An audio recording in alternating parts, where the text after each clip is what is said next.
পাউসের নতুন আবার টাস্ক আসছে আর কি, আর্নের ভিতরে গেলে পাওয়া যাইতেছে। তো রিচ ফোর্থ মাইলস্টোন যেটা আছে এটা হয়তো বা ফ্রিতে সবাই পাইবে।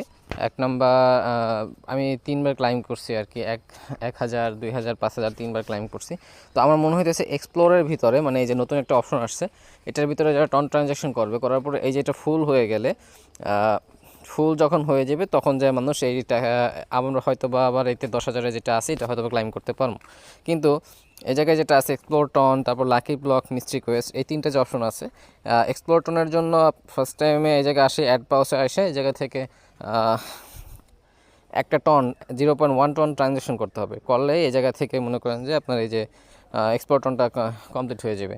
আর লাকি ব্লকটা হয়েছে এরকম, যদি এক্সপ্লোর টন করতে যাওয়ার পরে মানে টন ট্রানজ্যাকশনটা করতে পারে লাকি থাকলে লাকি হইলে এটা কমপ্লিট হয়ে যাবে, হয়তো 12-3-4 বার করে টন ট্রানজ্যাকশন করতে হইতেও পারে।